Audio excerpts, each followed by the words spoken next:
Hello everyone and welcome to the WCG for match 8 of the 2022 TextBet Australia ADT20 Big Bash, which sees a do or die clash for the two-time champions Nice Gary as they take on the Six Offenders in the second match here in Group D.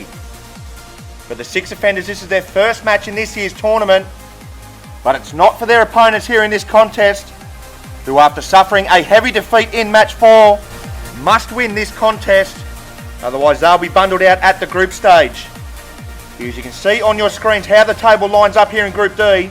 There's the Crabs smack my pitch up, who sit it pretty at the top of Group D after their double bonus point win, and if the Six Offenders can get the W in this one, then they will have qualified for the quarterfinals with one match to play. The captains are in the middle and ready for the toss. All the best, mate. Lowest ranked is the Six Offenders, they will call. It's a heel.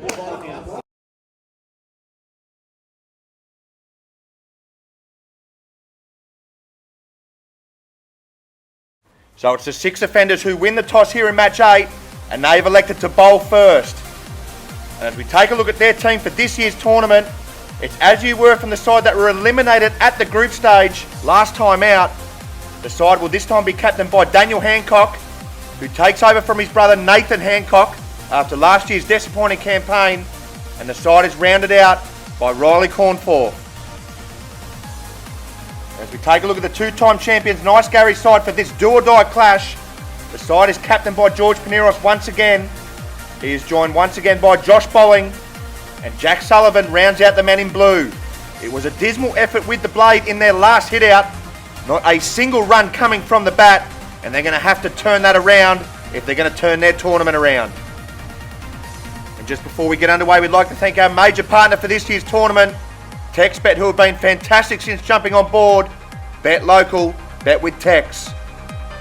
So a huge clash here in the context of Group D. It's Nice Gary taking on the Six Offenders. We're ready to get this show on the road. And it will be the Nice Gary skipper George Paneros who will get this innings underway with the bat. He also opened up in their previous match against the Crabs, and he'll be hoping he can get his side off to the desired start here in this one. So we're all ready to go here for a massive match 8. It'll be Nathan Hancock bowling to George Paneros first up. Here he's in now, and this one's a good length delivery. Here, and this one looks to have slid down the leg side, but the umpire has not signalled wide, so this must have brushed Paneros on the way through. So a dot ball to begin with here for the Six Offenders, who will be looking to put the disappointment of last year's tournament behind them. As Hancock is in once again to Paneros, and Paneros is forward and defends. He's going to take on young Daniel Hancock on a direct hit, and I think he was gone. It's a brilliant bit of fielding there from the youngster. Well, Nice Gary are off the mark here in fortuitous fashion.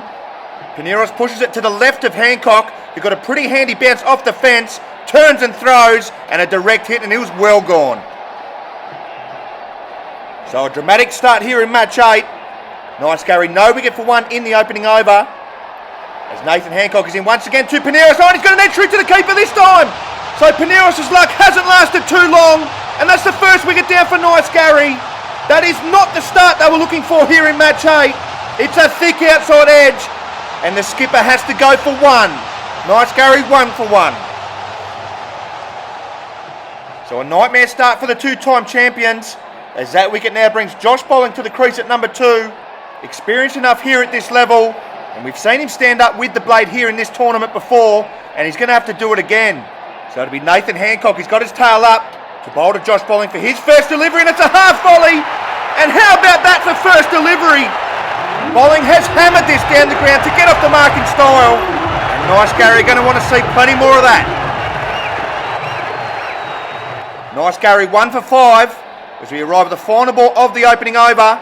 Here it's a shorter delivery here from Hancock. Here, and it's let go by the umpire to finish with. Here, this would have been touch and go by the looks of it. Let's have a look. Oh, it's probably the right call in the end. 1 for 5 after 1. It's going to be the skipper, Daniel Hancock, to bowl the second over of the innings. As he's now over the wicket here to Bolling. Begins with a good length delivery, and Bolling is back and defends and pushes it back down the pitch for no run. So a tense position here of the match. The man in blue can seldom afford losing another wicket. As Hancock is in once again to Bolling, and he tucks this nicely off his hip as he moves through for a single. So it's been a very positive start here from Josh Bolling to his innings. In a very important innings here for the men in blue. He's moved along to 5 of 4 deliveries and is just beginning to steady the ship after the fall of the skipper in the opening over. But he's still got plenty of work to do if he's going to get him up to a competitive total. Here is Daniel Hancock is in now, and this one hits him on the thigh, does it? Yeah, there's not much of an appeal here from the men in yellow. It looks to have just hit Bolling in the thigh and gone through to the keeper. Disaster avoided for the men in blue. Hancock to continue to Bolling in the second over. Here he's in now. This one's a good, quick delivery, and it's played on the onside there to Riley Cornforth, who fields for no run. Here, this is good, tense cricket here at the WCG with so much at stake.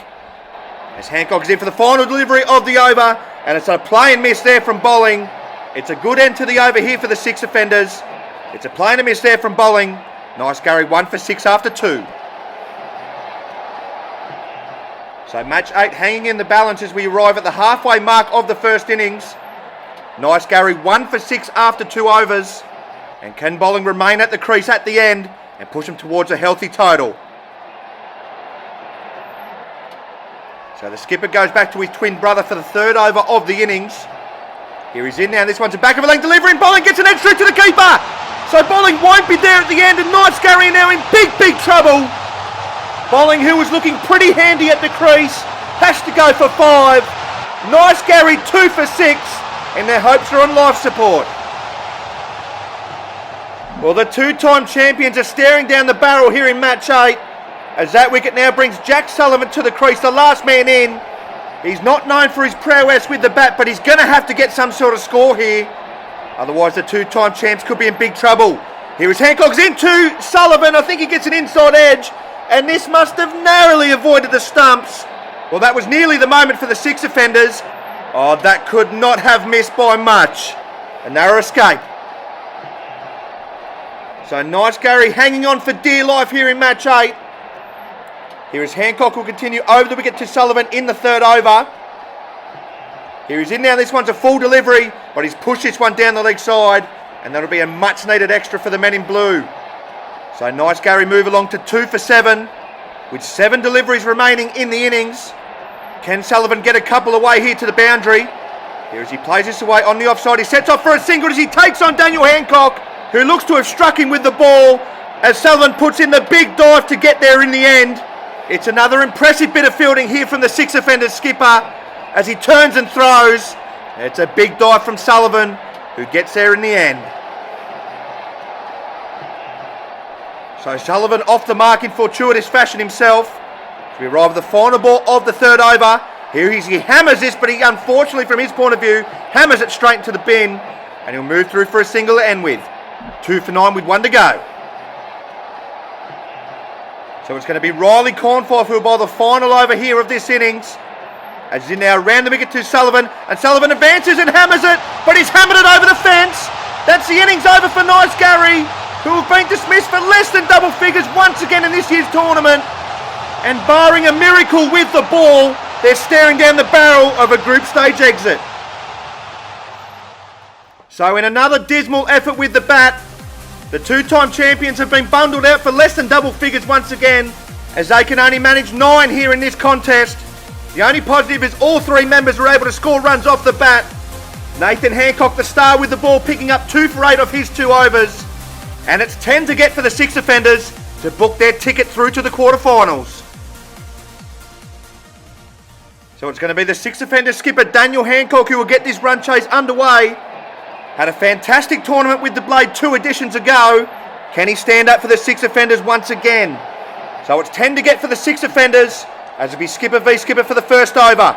Here's Paneros is in and Hancock is forward, and this hits him on the thigh and drops on the onside for no run. So wickets the order of the day once again here for Nice Gary, who is staring down the barrel of a first group stage exit since 2019. Here's Paneros is in once again to Hancock, and Hancock plays his way on the onside, and it's brilliantly stopped there from Jack Sullivan, who prevents a certain boundary. So desperation the order of the day here for Nice Gary. It's a brilliant stop from the big man who gets down well and saves a boundary. Paneros to continue to Hancock in the opening over. Here he's in now. This one's a horrible delivery as he's dragged his way down leg side, and that'll be the first tick on the board here for the 6 offenders. So no wicket for one here in the opening over. The six offenders requiring 9 of 8 deliveries for a bonus point. However, I'm sure they'll just be happy to get the win and qualify for the quarterfinals. Pineros is into, Hancock on, he's hit this one over the fence. So that's the start Nice Gary needed with the ball. And is there hope for the two-time champions yet? Pineros picks up the big wicket of his opposition skipper for a duck. Six offenders, 1 for 1. So the six offenders in a bit of early trouble here in the run chase, as that wicket now brings Riley Cornforth to the crease at number 2. Has been pretty handy with the blade since making his debut in last year's competition. Can he get the men in yellow back on track? So it'll be Pineros into Cornforth on. He's dragged this one once again, and this one's another wide. Well, the men in blue can ill afford freebies like that. Here is the six offenders move along to 1 for 2 in the first over. Another wicket here would make things very interesting indeed, as Pineros decides to go around the wicket. Here he's in now, this one's a full delivery, but this time he's pushed it down the leg side. So that'll be another wide. So a mixed start with the ball here from the Nice Gary skipper. He's going to have to get his radar back on track pretty quickly here. Here as he'll continue around the wicket here to Cornforth, and this one's another one, he's pushed down the leg side. So it's another wide. It's 3 in a row here for the Nice Gary skipper. And the six offenders might just do this in sundries. I don't think they're going to mind that much, as Pineros will continue around the wicket here to Cornforth. And this one's a better delivery on the money, as Cornforth plays inside it and lets this one go through to the keeper. So the six offenders 1 for 4 with 1 delivery remaining here in the opening over. 1 clean hit will win them the match and earn them a bonus point, provided that's in the next 6 balls, mind you. Here's Pineros is in for the final delivery of the opening over. Here he's in now, this one looks a wider delivery, but he escapes punishment on this occasion. 1 for 4 after 1. It'll be Josh Bowling who will bowl the second over of the innings, as in now round the wicket here to Cornforth, but he begins with a full toss, and Cornforth flicks this away through mid-wicket for a boundary. They're nearly there, the six offenders.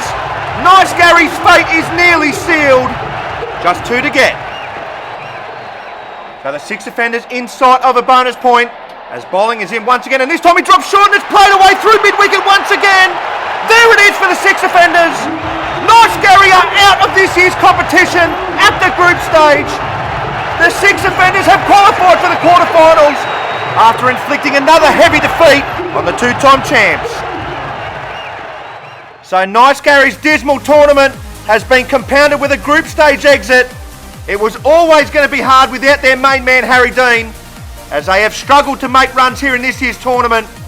The six offenders finishing 1 for 12 in the second over, thanks to Riley Cornforth, who finished 8 not out, and the six offenders qualify for the quarterfinals after putting the two-time champs to the sword. So as we have a look at how Group D stands after 2 matches, Nice Gary rooted to the bottom of the table, and that is where they will remain, and it sets up a blockbuster clash here in match 12, as it'll be the men in orange smack my pitch up, taking on the six offenders, the top spot in Group D. So as we look ahead to the next match of the tournament, we go back to Group A where it all began. It's the final round of the group stages, and it is a massive clash to round us off in the group of death. It's 2 inches short of a length, taking on How's That. A win for the two-time champs sends them through top of the pile. However, if 2 inches short of a length can get the W in this one, then it looks like it's going to come down to wickets taken once again to decide the final makeup of the group of death.